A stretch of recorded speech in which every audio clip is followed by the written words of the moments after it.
பெரும்பள்ளி ராஜராஜ சோழனோட வம்சம் நான். தப்பு செய்யறவங்க யாரா இருந்தாலும் அவங்க கோட்டையிலே குண்டி இருந்தாலும் இழுத்து பூட்டுவோம்.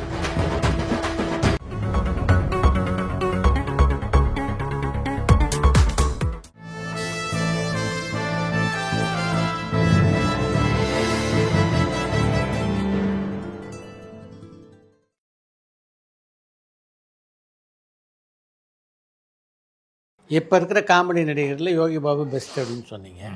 சந்தானம் முன்னாடி எனக்கு அடுத்ததுன்னு பார்த்தா விவேக் இது ஒன் ஆஃப் த பெஸ்ட் இந்த இயரால். கவுண்டமணி செந்திலுக்கு அப்புறம் சொல்கிறேன். அவங்க வேறு லாரல் அண்ட் ஆடி அது வேறு. இன்றைக்கும் கவுண்டருடைய டைமிங் அது அசாத்தியம். ஒரு படத்துக்கு என்னை கூப்பிடும்போது ஏன் அவன் ஏதோ பந்த வழியில் சிவனே உட்காந்துருக்கான், அவனே எதுக்கு கூட்டின்னு வரேன் அப்படின்ட்டு நான் உன்னை சொன்னேன். இது மாதிரி அப்படியே கூப்பிட்டு வந்துட்டாங்க பாரு ஒன்று அப்படின்றது. அதுதான் அந்த நிஜமான ஒரு விஷயம். வேற ஒரு ஐயோ நான் சொல்ல மாட்டேன் சார் அப்படின்னு சொல்லுவாங்க. அது ஒரு பெரிய ஒரு கவுண்டமணி செந்தில். அப்புறம் அடுத்தது வடிவேலுடைய பாடி லாங்குவேஜ் இன்னி வரைக்கும் வேறு யாருக்கும் கிடையாது. வடிவேலு கூட பேசும்போது சொன்னேன், வடிவேலு நீ பாட்டுக்கு மாரீசனை பாராட்டுறாங்க அதை பாராட்டுறாங்கன்னு அழுவாச்சி ரோல்லாம் பண்ணாத, உன்னுடைய ஃபீல்டே வேறு. நீ உனக்கு பண்ண தெரியுமா, ஏதோ ஒரு படம் பண்ணியா அவார்டு வாங்கினியா, அதோடு நிறுத்திக்கோ, அதை பண்ணாத. நீ உன்னை எத்தனை ராத்திரி பல பேர் உன்னை பார்த்துட்டு தான் தூங்குறாங்க, அந்த மாதிரி விஷயத்தை மிஸ் பண்ணிடக்கூடாது அப்படின்னு வடிவேலு. அப்புறம் விவேக்கு, சந்தானம் அல்டிமேட்டோடைய அது ஒரு வேறு ஸ்டைல். சந்தானம் ஹீரோவாக போயிருக்கக்கூடாது. அது என்ன நினச்சிட்டா hero better status not better remuneration. So அது ஆச்சு. வெற்றி தோல்விக்கெல்லாம் பாரத்தை தூக்கி தலையில் வச்சுக்கிட்டு ரிலீஸ் ஆகுமோ ஆகாதோ இதெல்லாம். அது அடுத்தது பார்த்தா இப்போ இருக்கிற யோகி பாபு. அப்புறம் யங்ஸ்டர்ஸ் நிறைய பேர் சின்ன சின்ன கேரக்டர்ஸ். காளி வெங்கட்டா காளி வெங்கட்டா பிரமாதமான ஆர்டிஸ்ட். மாறன், நிறைய பேர், நிறைய யங்ஸ்டர்ஸ், நிறைய குரூப் வந்திருக்காங்க நிறையா. பட் பேட்டர்ன் ஆஃப் காமெடி மாறி போச்சு. ஹலோ சார், வணக்கம் சார். வணக்கம் சொல்லுங்க சார். இந்த சிம்லா ஸ்பெஷல்லாம் உங்களை அந்த பெர்ஃபார்மன்ஸை பார்த்துட்டு எனக்கு கோவம் தான் வந்துச்சு. ஐயோ இப்படி பண்ணிட்டாரு அப்படின்ற மாதிரி. இப்படி இவ்வளோ அருமையான ஒரு கேரக்டர் பிடிச்சிங்க சார். ஆக்சுவலாக ஒரு டைரக்டர் தானுங்களா சார்? அது ஆக்சுவலாக சார் அது விசுவோடைய ஸ்கிரிப்ட் சார். அது ஆக்சுவலாக அந்த படத்தில் நான் பண்ணுறதா இல்லை. முதல்ல வந்து நம்ம பிரதாப் போத்தனும் கமலும் பண்ணுற இது தான். திடீர்னு பாலச்சந்தர் அன்றைக்கி ஆஃபீஸில் நான் ஏதோ பேசிகிட்டு இருக்கும்போது முக்தா சீனிவாசன் சார் ஃபோன் பண்ணுறேன், டேய் இன்னும் அங்கே உட்காந்துருக்கேங்க வா ஒரு முக்கியமான விஷயம் அப்படின்னாரு. நேராக போனேன். அந்த சிம்லா ஸ்பெஷல் இன்றைக்கி பேப்பரில் ஆமாம் அட்வர்டைஸ்மெண்ட் பார்த்தேன், அந்த படத்தில் அது கமலோட நீ பண்ணுற அப்படின்னா. என்ன சார் பிரதாப் போத்தன் பண்ணுறாருன்னு போட்டிருக்கு. இல்லை அவன் பண்ணல, அவனால் பண்ண முடியலன்ட்டான். சார் இப்போ எனக்கு 1 hour டைம் கொடு. ஏன் அவ்வளோ பிஸியா நீ அப்படின்னாரு. இல்லை சார் 1 hour டைம் கொடுங்கன்ட்டு. அப்புறம் பிரதாப் போத்தன் எங்கே இருக்காருன்னு கேட்டேன். நம்ம இதில் வீனஸ் ஸ்டுடியோவில் ஷூட்டிங் அங்கே போனேன். என்ன பிரதாப் நீ ஏன் பண்ணலை, உன் பேர் போட்டிருக்கு. இல்லை எங்கள் அண்ணன் படம் வந்துருச்சு, மலையாள படம் பண்ணி ஆகணும். சரி என்ன பண்ண சொல்கிறாரு, நான் பண்ணுறதுல உனக்கு ஒன்றும் அப்ஜெக்ஷன் இல்லையா? இல்லை. அதுக்கப்புறம் வந்து ஒத்துட்டேன். எங்கடா போயிட்டு வந்தேன்னு கேட்டேன். இல்லை அவனை கேட்டேன். நான் சொல்கிறேன் நீ என்ன அவனை போய் கேட்குறேன். அப்படி இல்லை சார், ஒருத்தர் பண்ணுறேன்னு போட்டிருக்கு, அண்ணன் போனால் திண்ணை காலியாச்சுன்ட்டு என்னால் வர முடியாது சார். நம்ம வந்து ஓரளவுக்கு எத்திக்கலாக இருக்கணும் அப்படின்னு தான். அதே போல் தான் காதல் ஓவியம் கண்ணன் நானும் ஒரு படம் பண்ணுறோம். அந்த படத்தில் திடீர்னு கண்ணனை எடுத்துகிட்டு பிரபுவை போட்டாங்க. நான் சொன்னேன் அது எப்படி இப்போ 10,000 அடி எடுத்த படத்தை ஒரு ஆர்டிஸ்ட்டை எடுத்துகிட்டு நீ 10,000 அடி எடுத்துகிட்டு. ஆமாம் சார்.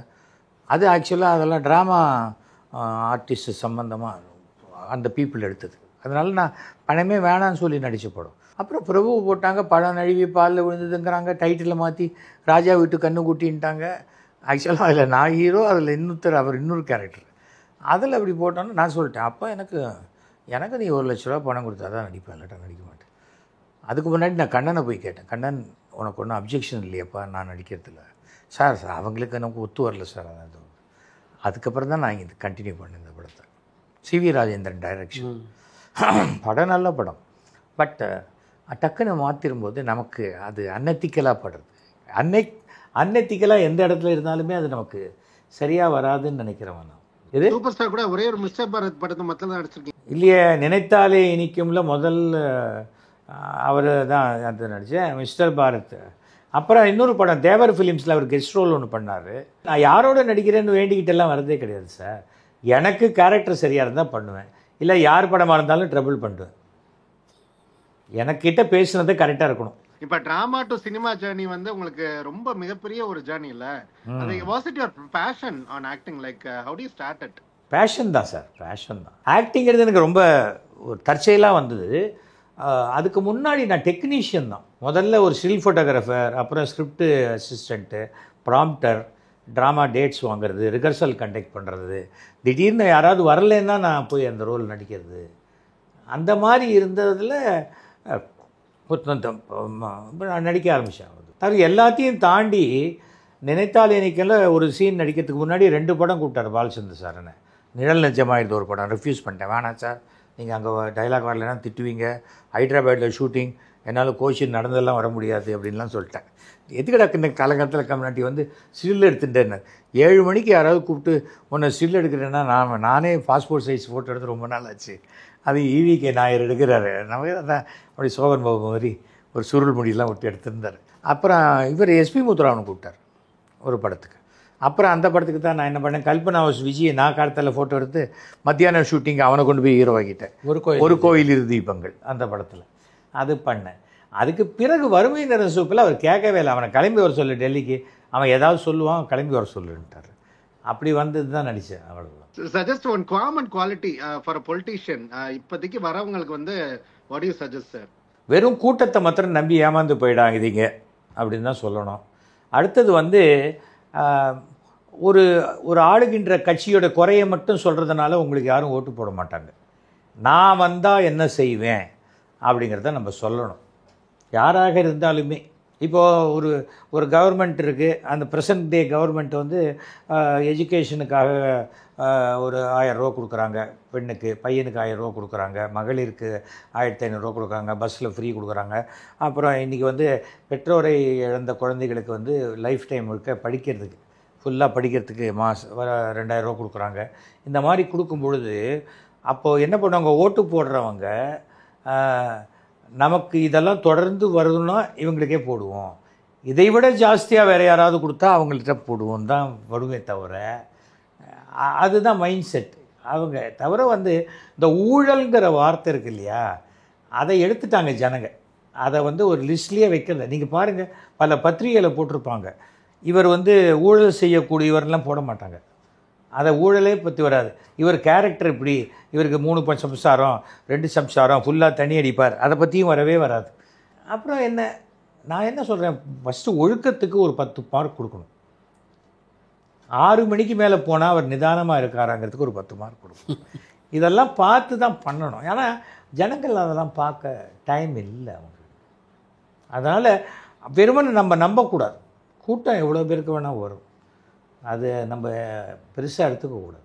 சங்கர் சார் கூட எப்போ சார் அடுத்த படம் நடிக்க போகிறீங்க? சூப்பரான ஒரு கேரக்டர் பண்ணியிருந்தீங்க கிடையாது? சங்கர்லாம் ட்ராமாவுடைய ஃபேனு.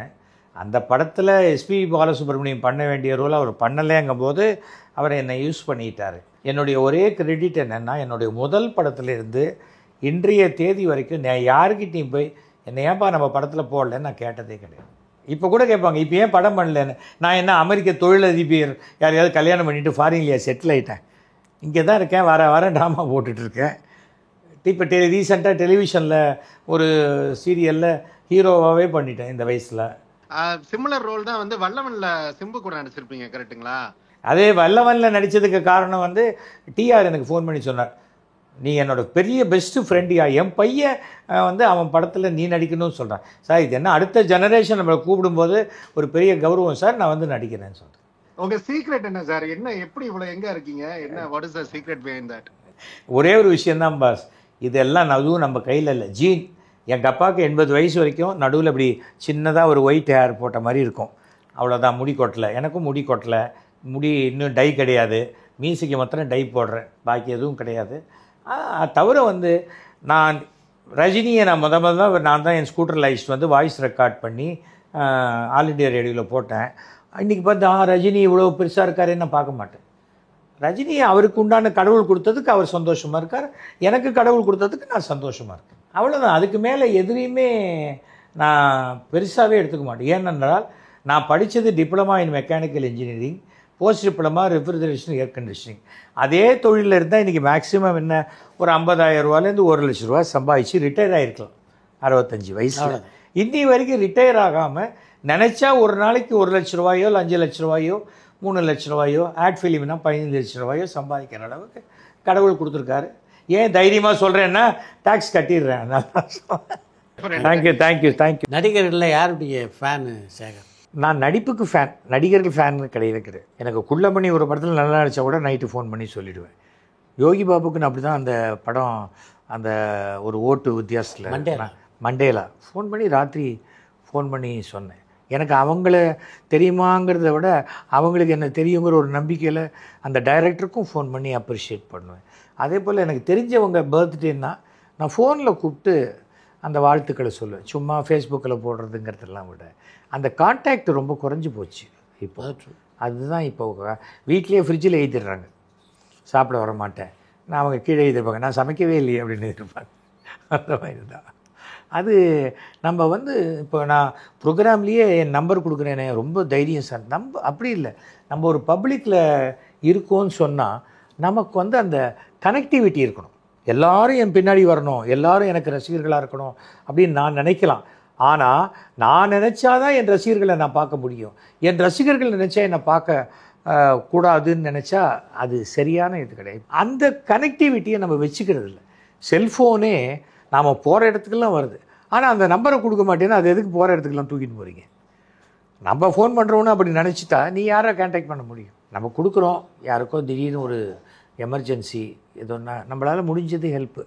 நான் இது மாதிரி லாஸ்ட் மினிட்ல எனக்கு இது மாதிரி வந்த ஃபோனில் 5-6 பேரை ஓமந்தூரார் டீன் என்னோடய ஃப்ரெண்டு மிஸ்டர் மணி சொல்லி அவங்கள அட்மிட் பண்ணி சேவ் பண்ணி கொடுத்துருக்கேன் லைஃப். அது ஒரு பெரிய விஷயம். ஏன்னா கவர்மெண்ட் அவ்வளோ ஸ்கீம் வச்சுருக்காங்க. இவங்க போய் ஒரு காப்பீட்டு திட்ட கார்டு ஃப்ரீயாக கொடுக்கறது வாங்கிக்க மாட்டேன்னா என்ன பண்ணுறது? என் பேர் கார்த்திக் சார், சென்னையிலேருந்து கால் பண்ணுறேன். சொல்லுங்கள். ஸ்டார்டிங்கில் நீங்கள் நடிகர் படம் எல்லாமே ரொம்ப பாவமாக, ரொம்ப யதார்த்தமாக, ரொம்ப என்ன சொல்லுங்க, ரொம்ப சாஃப்டாக அடிச்சிருந்தீங்க. ஆனால் இப்போ லேட்டஸ்ட்டாக உங்களுக்கு பாடல் இன்டர்வியூ கொடுக்குறது எல்லாமே பார்த்தா ரொம்ப போல்டாக பயங்கர தான் இருக்குது, ஸ்ட்ராங்காக இருக்கீங்க. அது இப்போ மெச்சூர் ஆனது வந்துட்டா இல்லை ஸ்டார்டிங்லேருந்தே நீங்கள் அப்படி தான் இருந்தீங்களா? என்னுடைய முகம் இதுதான் சார். நிறைய படத்தில் கேட்பாங்க, இந்த நீங்கள் ஏன் சண்டை காட்சி நடிக்கிறது இல்லைன்னு. என்னுடைய பாதி சண்டை காட்சி ப்ரொடியூசரோடையே போய்டும் அப்படிப்பேன். அவங்களோட சண்டை போகிறதுக்கே டைம் இருக்காது அப்படிப்பேன். என்ன ஒரு ஆக்ஷன் ஹீரோவுக்கு உண்டான குவாலிஃபிகேஷன் முழுக்க கொடுத்தது ராமநாராயணன். ஒரு ஃபேமிலி ட்ராமாவுக்கு உண்டான எல்லா சூட்டபிலிட்டியும் யூஸ் பண்ணது விசு. நடிச்சிட்டு இருந்தேன் சார். அப்போ தான் என்னை சங்கர் கூப்பிட்டு அவரே வீட்டுக்கு நான் உங்கள்கிட்ட கதை சொல்கிறேன், இந்த ரோல் பண்ணணும்னாரு. நான் சொன்னேன், அதுவும் உலக அழகிக்கு அப்பாவாக பண்ணும் சார் நீங்கள் என்னங்க. ஆனால் சங்கர் என்னென்னா என் ட்ராமா ட்ரூப் மாதிரி ஒரு ட்ரூப் ஆரம்பிக்கணும்னு ரொம்ப இன்டர்வியூலாம் கொடுத்தவர் அவர். நான் கொஞ்சம் அந்த ஃப்ரெண்ட்ஷிப்புக்கு கொஞ்சம் முக்கியத்துவம் கொடுப்பேன். சரி, அவ்வளோ பெரிய டைரக்டர், அசிஸ்டன்ட் டைரக்டர் அனுப்புகிறேன், கோ டைரக்டர் அனுப்புகிறேன் அப்படிலாம் சொல்லாமல் அவரே சொல்கிறாரு. அவரும் ஃப்ராங்காக சொல்லிட்டார், மொத்தமே இந்த படத்தில் 6 சீன் சார், அதில் ஒரு சீன் வந்தால் வரும், இல்லைன்னா வராது, பாக்கி 5 சீன் கண்டிப்பாக உண்டு. இது எஸ்பிபி பண்ணணும். எஸ்பிபி கேட்டேன், நான் லக்ஷ்மிக்கு பையனாக பண்ணால் அதை விட தனியான காமெடியே வேண்டாம், நான் பண்ணலை அப்படின்ட்டார் அவர். அப்போ நான் சொன்னேன், நானும் லக்ஷ்மிக்கு எடுத்துகிட்டு ஒரே வயசு, நான் லக்ஷ்மி பையனாக பண்ணுறதுக்கு லக்ஷ்மிக்கு ஓகேயான்னு கேட்டுக்கங்க அப்படி. அதெல்லாம் ஒன்றும் பிரச்சனை இல்லை சார் அப்படின்னு அவர் சொன்னார். சரி, நான் அக்செப்ட் பண்ணிட்டேன், அவ்வளோதான். அது அந்த படத்தில் அவர் சொன்னதில் ஒரு வரி கூட மிஸ் ஆகலை. இன்றைக்கும் எங்கள் அப்பாவுடைய ஒரு டைலாக் ரோஜா படத்தில் சொல்லி காட்டுற மாதிரி ஜீன்ஸுனால் என்னுடைய டைலாக்கை சொல்கிற ஒரு இதுதான். தமிழ் படத்தில் முதல் படத்தில் அப்பான்னா அப்பாங்கிற அளவுக்கு ஆக்கிடுவாங்க நம்மளை எல்லா படத்துலையும். அது தான் கூப்பிட்டாங்க, நான் பண்ண மாட்டேன்னு சொல்லிட்டேன், ரெஃப்யூஸ். 2 படம் மோகனுக்கு ஃப்ரெண்டாக பண்ணேன், 3வது படம் வந்தாங்க, எல்லாம் பண்ண முடியாதுன்ட்டேன். சார் இப்போ கூட வந்தால் என்ன, நம்ம ஏஜுக்கு உண்டான நல்ல கேரக்டர் வந்தால் பண்ண போகிறேன். அதுக்காக எனக்கு என்ன வயசாச்சோ அந்த வயசே பண்ண முடியுமா? அதெல்லாம் அவசியம். அம்மா பற்றி ஒரு வார்த்தை சொன்னீங்க. அவங்க என்னுடைய எல்டர் சிஸ்டர் மாதிரி, அந்த அளவுக்கு என் மேலே அஃபெக்ஷன் கொடுத்தவங்க. நீங்கள் பார்த்துருப்பீங்க, உலகத்தில் வேறு எங்கேயுமே இல்லாத ஃபோட்டோ, அவங்களுக்கு முன்னாடி நான் பேக்கெட்டில் கை வச்சுட்டு நிற்கிற மாதிரி ஒரு ஃபோட்டோ இருக்கும். அது நமதி எம்ஜிஆரில் அந்த படம் வந்தது. அப்படின்னா அவங்க அக்செப்டன்ஸ் இல்லாத வராதுன்னு அர்த்தம். அது எனக்கு மிகப்பெரிய கௌரவம், அவ்வளோதான்.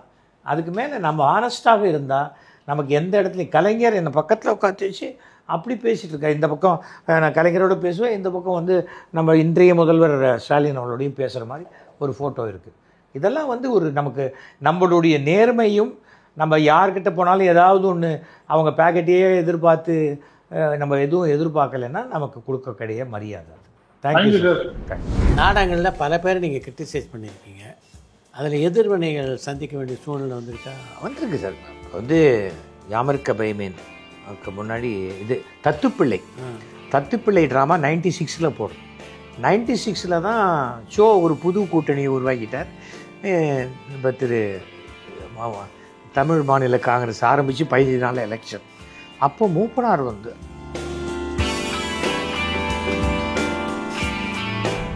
அரசியல் பயணம் மகிழ்ச்சியாக இருக்கா சேகர்?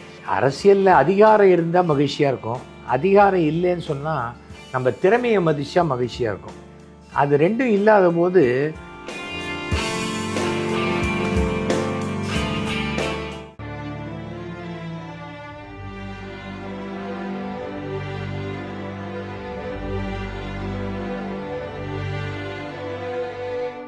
பரபரப்பான சினிமா செய்திகள், நட்சத்திரங்களின் பேட்டிகள், சினிமா வரலாறு ஆகியவற்றை பார்க்கவும் படிக்கவும் உங்களுக்கான இணையதளம் touringtalkies.co.